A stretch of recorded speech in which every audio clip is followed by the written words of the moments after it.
Ce n'est pas la remise gouvernementale de 18 centimes par compte jusqu'au 31 juillet qui les aide encore beaucoup. On voit pas la différence, malheureusement. Ce chauffeur-livreur de 32 ans a une meilleure idée. Ça peut-être augmenter les salaires. Ça augmente d'un côté, mais pas de l'autre. Le problème, Il est là, l'exécutif planche plutôt sur des aides plus ciblées destinées aux gros rouleurs, des automobilistes obligés de faire plusieurs dizaines de kilomètres par jour pour aller travailler.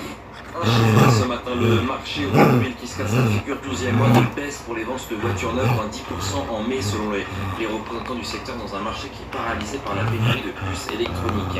Dans ce contexte, il y a un paradoxe, les carnets de commandes sont pleins, mais les chantiers de l'Atlantique à Saint-Nazaire manquent de bras comme beaucoup d'autres secteurs. D'ailleurs, ils lancent donc une campagne de recrutement hors norme, c'est comme ça qu'on les qualifie en faisant les choses en bien pour recruter 400 personnes. Marie-Rémy pour la poste. Des affiches placardées à Saint-Nazaire, à Nantes, à Angers, à Rennes, à Paris.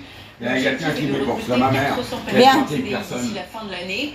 Une bonne chose pour Nathalie Durand-Bord, secrétaire de la section économique, mais elle doit rester très attentive. Très clairement, effectivement, la main-d'œuvre ouvrière est une main-d'œuvre sous-traitée maintenant.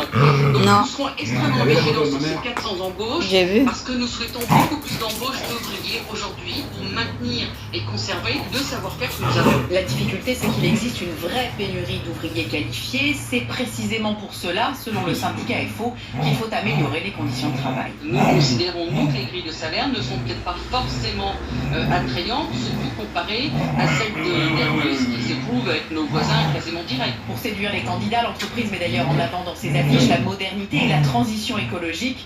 Tout faire pour tenter d'effacer cette image de gros paquebots pollueurs. À la suite des quarts de finale aujourd'hui à notamment ce soit le choc de la nouvelle génération entre le Norvégien Kasper Ruud et le Danois Holger Rune. Cette nuit, il était 1h du matin passé quand l'Espagnol Rafael Nadal a battu en 4-7 et en 4 heures le Serbe Novak Djokovic devant un public qui est resté jusqu'au bout, Morgan Mori pour